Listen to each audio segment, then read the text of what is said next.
I gifted my daughter a home. She gave it away to her husband's family. I hear that sentence like a bell that won't stop ringing, bright and wrong at the same time. The house sits on a quiet strip of the North Carolina coast, cedar shingles weathered silver, porch boards that remember summers. My dad, Tom Hayes, bought the lot when land was cheap and dreams were louder than good sense. He taught me to fix a hinge, patch a screen, and read the tide like a clock. When he passed, I kept the place exactly as he left it, right down to the jar of rusty nails on the workbench and the warped map of the coastline framed over the mantel, a coastline with our fingerprints pressed into it. My name is Ava Hayes. For most of my life, I believed generosity multiplies love, not problems. 3 years ago, I signed the deed and surprised my daughter, Lauren, on her birthday. We stood on the porch with frosting on our fingers, and she cried into my shoulder, grateful and shaky, promising that the house would always be our place. She and her husband, Aidan Morley, talked about family plans, beach picnics, and teaching future kids how to cast a line off the dock. I believed every soft syllable. I watched the tide go out and thought it looked like blessing making room for more blessing. Contrast sneaks in quietly. The girl who once made glitter thank you cards now writes bullet point emails with deadlines. Last month, Lauren called using a voice I didn't recognize, a voice polished smooth. She thanked me again for the house, then said she needed to optimize its use. Aidan's relatives were in a hard season, job changes, a lease ending, a grandmother needing care, and they needed a place where everyone could land for a quarter or two. Her words sounded like they'd been ironed. She spoke about schedules and shared responsibilities and the inefficiency of a property sitting empty during weekdays. I swallowed a prickle of worry and said we could find a way to share. She took a breath, then said, very gently, that sharing was exactly what they were doing. They were sharing it with people who needed it more. I drove down the next Saturday with a cooler of peach tea and a stubborn slice of hope. Driftwood Lane, once sleepy, buzzed with activity. A box truck idled. Cousins I had never met wrestled a mattress up the steps while Aidan directed traffic with the cheerful precision of a cruise director. Beverly, his mother, waved like she was both welcoming me and measuring me. Ava, thank you for the house, she said. We'll take good care of it. The words sounded like a pledge and a boundary at once. Aidan flashed a bright grin that never reached his eyes and told a pair of teenagers to carry the porch rocker inside for staging. I blinked. The rocker had always lived outside, gathering stories with the salt. Now it walked past me like a guest who'd overstayed. Inside, rooms had shifted without moving. The map was gone. The jar of nails had disappeared. A corkboard sprouted above the desk, listing morning chores, quiet hours, and rotating pantry duty. Mugs I didn't recognize clinked in the sink. A little boy tore past with wet feet, shouting that he called the loft. I felt the house hesitate, the way old wood pauses when it learns a new weight. Lauren led me onto the porch and held my hands. Mom, this is temporary, she said. People need us. Please trust me. Her fingers were warm and firm, the same hands that once braided her own hair crooked and laughed about it. I nodded because my throat had tied itself. I asked about the map. Lauren said she'd check with Beverly because design choices need consensus now. Aidan joined us, smiling the way you smile when the numbers line up. A shared base reduces everyone's burden, he said. We're streamlining costs. I thought about burdens that don't show up on spreadsheets. That night, I drove home to Raleigh and called Nate Carver, my oldest friend and a real estate attorney who knows exactly how grief hides inside legal language. He listened without interrupting. "Ava," he said softly, "you gifted the house outright. Legally, Lauren has control, but control is not the same as respect. I'll pull the records anyway. Tell me if anyone tries to limit your access." Sunday morning, an email arrived from Lauren with a shared calendar and a note about privacy. She asked me to schedule visits at least 2 weeks ahead and to refrain from entering without written confirmation to ensure stability.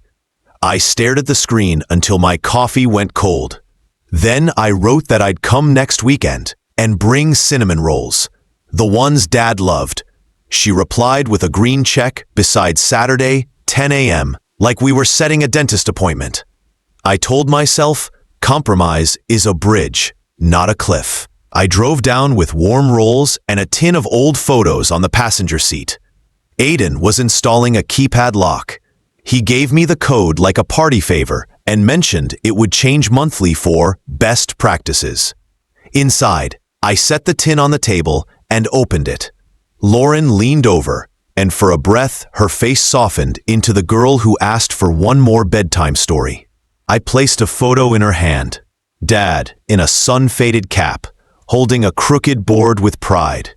"We can hang the map again," I said. "It's part of the house." She glanced toward the hallway, toward voices that weren't mine, and the softness cooled. "We're making new stories," she whispered, placing the photo back like a borrowed book, ones that fit who we are now. I wanted to say new stories need old anchors, but the words stayed where my pride was hiding. We ate on paper plates. The house creaked in a language I couldn't translate. When I reached home, a certified letter waited on the mat. Notice of restricted access, effective immediately. All visits by appointment. Contact Lauren or Aiden for scheduling. Do not enter without written consent. A soft tremor started in my hands and moved inward like a chill. I set the letter beside the empty cinnamon tin and called Nate. "I got a letter," I said. "They want me to treat the house like a hotel lobby." "Then we read everything twice," he said. "Send it over." I scanned the pages and watched the progress bar crawl, slow as low tide. The bell in my head kept ringing. Sometimes, a bell is a warning. Sometimes, it's a way home. I didn't know which yet. I only knew the tide was turning, and soon I'd have to decide whether to stand my ground or let it wash my name off the porch altogether. The night smelled like salt and printer ink and waiting only. Nate called on Tuesday with a file from the county.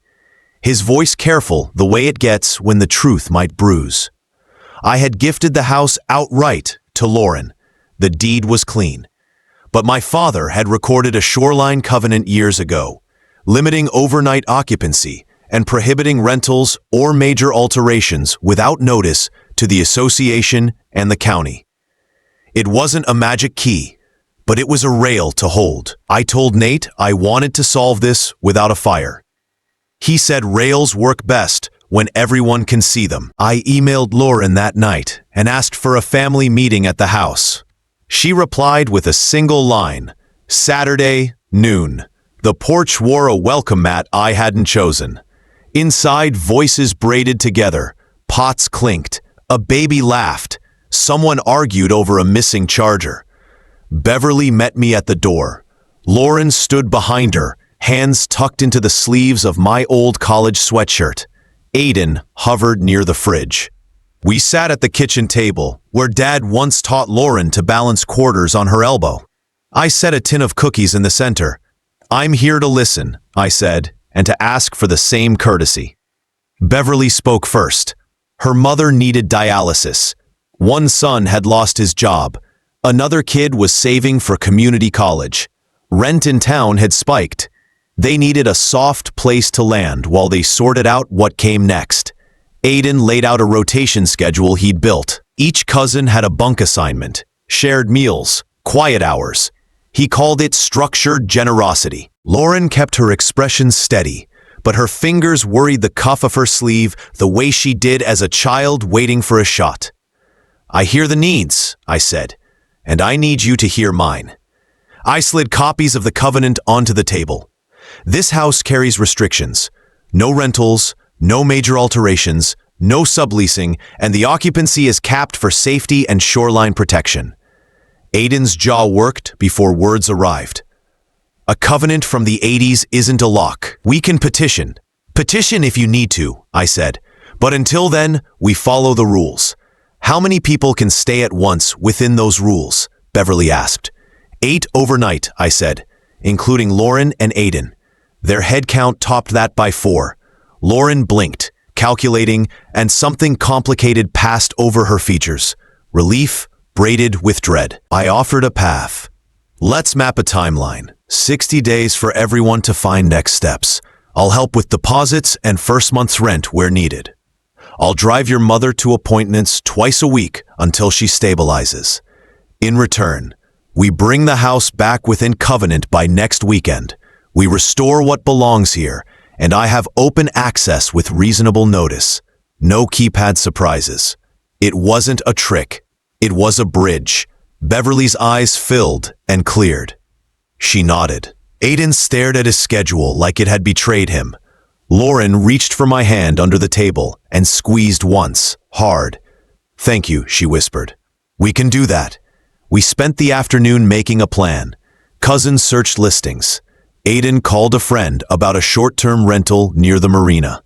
I found the map of the coastline behind a stack of board games and hung it back over the mantel. The house seemed to exhale. At sunset, I walked the dock with Lauren. "I never meant to freeze you out," she said. "I thought I was stepping up. If I kept everyone afloat for a while, maybe I'd finally prove I'm the adult in the room." "Being the adult isn't about catching every falling plate," I said. "It's about teaching people to hold their own plates." She nodded. "I hate that we needed rules to get here." "Sometimes rules are just rails," I said. "They keep the train from tipping." Keys lasted until Monday. The keypad code failed when I came by with paint to touch up the porch rails. I knocked. No answer. I texted Lauren. Aiden opened the door. "We changed the code for security," he said. "Send requests by email." "We agreed I'd have access," I reminded him. "We agreed you'd have reasonable access," he said. "Today isn't reasonable. The little kids are napping." I could have argued. Instead, I looked past him. The map was gone again. The mantle wore a lighthouse that never stood on our shore. "We have a plan," I said softly. "Stick to it." Aiden's smile was polite and airtight. "We're doing our best." I walked back to my car and called Nate. "The covenant is paper if we don't enforce it," I said. "And the bridge I built is being used like a diving board." "Then we enforce with clarity, not fire," he said. "I'll draft a notice that outlines terms and timelines. Also, I found something this morning. Your father filed an addendum the year after the covenant, a note granting you a right of use for life. Non-exclusive, but specific. You have standing to enter for maintenance and family use, regardless of the gift." I stopped on the sidewalk. "You're certain?" "I'm holding the scan," he said. "Quiet and powerful. Quiet and powerful. Like tide, like truth." I took a breath and chose patience over anger. Because patience keeps doors from slamming forever shut. I watched the house from the street. The windows caught the light. I decided to open them with care. Thursday morning dawned pale and bright, the kind of morning that made the cedar siding glow like old honey. I parked down the lane and watched the house from the dune grass, letting the ocean hush my temper before I stepped inside. Nate's envelope rested in my bag, full of calm words that carried legal weight like ballast. Lauren answered the door. She looked tired, eyes smudged, hair pulled into a quick knot. Behind her, Beverly chased a toddler with a spoon, while 2 teenagers argued about who left cereal on the counter. The house buzzed like a beehive, trying to pretend it was still a shell. I stepped in with a smile that was not fake, but not simple. "We need to reset," I said. Lauren nodded like someone bracing for wind. We sat on the porch, just the two of us. She curled her knees into the chair, like she used to on camping trips. "Mom, I know it looks chaotic," she said, "but they're settling in. They feel safe here. I can't just pull the ground from under them. And I can't let the ground disappear under you," I said. "This place was meant to hold you, not hollow you out." Her shoulders folded. I wanted to prove I could handle everything. Instead, I just built a circus. "There's strength in saying, 'This is too much,'" I said, "and grace in letting people find their own roofs." She blinked hard. I handed her Nate's envelope. Inside were 3 documents: the covenant, the life use clause, and the timeline we had mapped. "This isn't war," I said. "It's a blueprint." She traced her name on the page like it might burn. "If I tell them they have to leave, they'll hate me." "They might, for a while," I said. "But they'll survive, and you'll remember who you are." She swallowed. "What if I've already lost that?" "You're still the girl who made glitter thank you cards," I said. "She's just buried under schedules." A wave boomed somewhere beyond the dunes, sharp and sure. Lauren nodded once, then stood. "Okay, let's fix this." That night she called a family meeting. I stayed on the porch, with the crickets, while voices rose and cracked inside. Aiden's tones snapped like wire. Beverly's wavered like fabric tearing. Lauren's voice trembled, but didn't break. When the door opened, Aiden stalked out first, phone clamped to his ear, muttering about storage units. The cousins followed like tired shadows. Beverly paused at the threshold, eyes bright with salt. "We never meant to disrespect you," she said. "We just needed somewhere to breathe." "Then breathe where the air is yours," I said gently. She nodded and walked into the dusk. Lauren came out last, shoulders squared but shaking. "They'll be gone within 3 weeks," she said. "No more than 8 people until then. They'll sign an agreement tomorrow. After that, just me and Aiden, weekends only." "Good," I said. "And after that, you decide if you want weekends with him or weekends with peace." She almost smiled. "Maybe both." We spent the next few days quietly reclaiming the bones of the place. We rehung the coastline map. We found Dad's jar of rusty nails behind a stack of yoga mats and put it back on the bench where it belonged. Lauren painted the porch rail while I scrubbed the old lanterns clean. The house began to sound like itself again, boards creaking in the old rhythm, gulls echoing through open windows. Then came Sunday morning. I arrived early with blueberry muffins, hoping for calm. Aiden was on the porch, suitcases at his feet. "They're ahead of schedule," he said flatly. "Your victory's complete." "This isn't victory," I said. "It's balance." He gave a short laugh. "Balance doesn't pay rent." He hoisted the bags and walked past without looking back. I watched him go, wondering if he understood that rent means nothing if the cost is your roots. Inside, the house was oddly quiet. Lauren sat at the kitchen table, hands wrapped around a mug. "He's moving out for a while," she said before I asked. "He thinks I chose you over him." "You chose yourself," I said. "That's harder." She nodded, eyes shining. "I don't know what's left of us." "Whatever it is," I said, "it'll be real." She drew a shaky breath. "I want this house to feel like home again." "Then make it yours, not theirs," I said. "Start small. Plant herbs by the steps. Hang wind chimes." Her smile came thin but real. "Wind chimes? Dad hated those." "He said they tattled on the wind," I said. "He liked secrets." She laughed, the sound fragile and sweet. For the first time in months, the air inside didn't feel borrowed. By Tuesday, the cousins were gone. Beverly had found a rental near the marina, and the house settled like an exhale.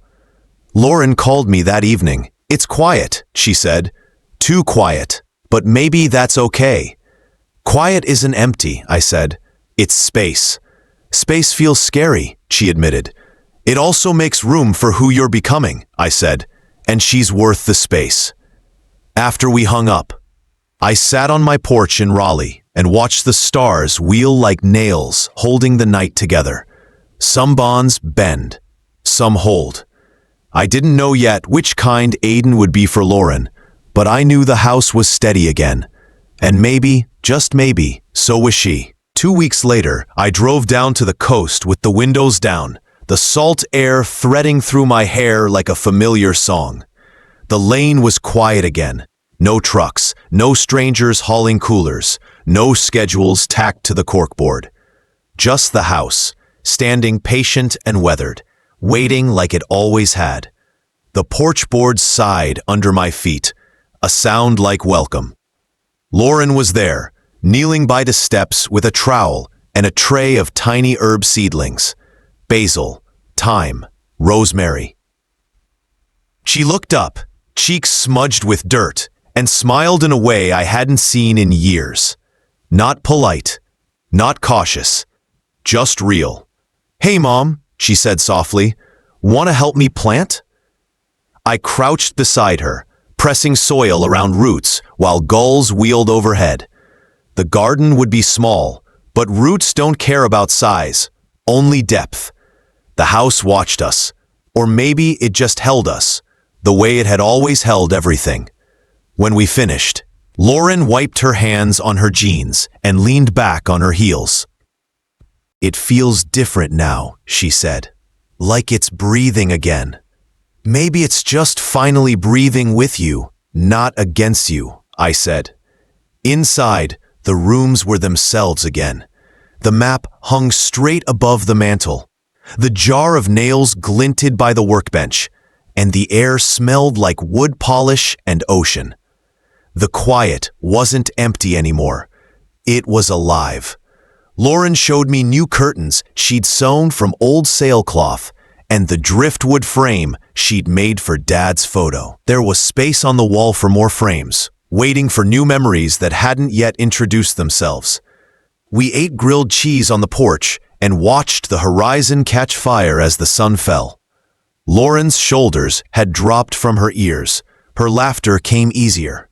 "Aiden signed the separation papers," she said quietly. "He's moving to Charlotte. He said he needs space to figure out who he is without trying to run everyone else's life. Maybe that's the best gift you can give each other right now," I said. "Space to be whole." She nodded, gaze fixed on the rim of the world where the ocean kissed the sky. I thought giving this house away would make me feel powerful. It just made me feel lost. "Because power isn't giving things away," I said. "It's knowing what you're meant to hold." Tears welled in her eyes, but they didn't fall.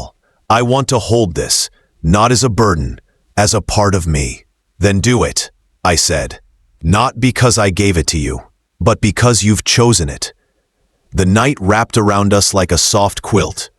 The tide whispered against the pilings, steady and sure. Lauren stood and held out her hand. "Come on," she said. "I want to show you something." We walked down the dock. The water mirrored the stars, each ripple carrying a flicker of light. Halfway out, Lauren stopped and pulled something from her pocket, a small brass key, worn at the edges. "This was the spare," she said. "I was going to keep it on my keyring, but I think it belongs here." She set it on the railing, the metal glowing faintly in the moonlight. "This house isn't mine to control. It's ours to belong to." I felt my throat tighten. I picked up the key, warm from her palm, and tucked it into the wood near the lantern, where Dad used to stash bottle caps when we fished at dawn. It slid in perfectly, like it had been waiting. Lauren smiled, and it wasn't the smile of someone proving anything. It was the smile of someone who had stopped trying to earn a place because she'd remembered she already had one. The next morning, I woke in the guest room to sunlight spilling like honey across the floorboards. Lauren was on the porch, sketching the herb garden in a notebook. Her hair blew wild in the wind, and she didn't smooth it down. When she noticed me, she grinned. "I'm thinking of adding a swing to the oak," she said. "For future grandkids, maybe." "One step at a time," I said, laughing. "Right," she said, smiling. "But it's good to have somewhere worth swinging." We spent the day sanding the porch rail, repainting it white. By evening, the house looked like itself and something new at once. Old bones, fresh breath. Before I left, Lauren hugged me long and hard. "Thank you for not giving up on me," she whispered. "Never," I said. "You're my girl.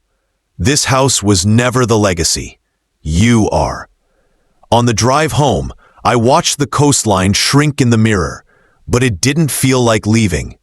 It felt like anchoring. The house no longer needed guarding. Lauren no longer needed proving. And I no longer needed to choose between holding on and letting go. The gift I had given her had circled back, reshaped into something steadier than ownership. Belonging, earned by honesty, and stitched with love. As the road curved inland, the air lost its salt and softened into pine. The world kept turning, and somewhere behind me, in the hush between waves, a house stood waiting, not as a prize or a fortress, but as a heartbeat. Still ours. Always, and that's how a house stopped being just wood and nails, and became the place where we finally remembered who we are. Not because we owned it, but because we chose each other, and that made it home.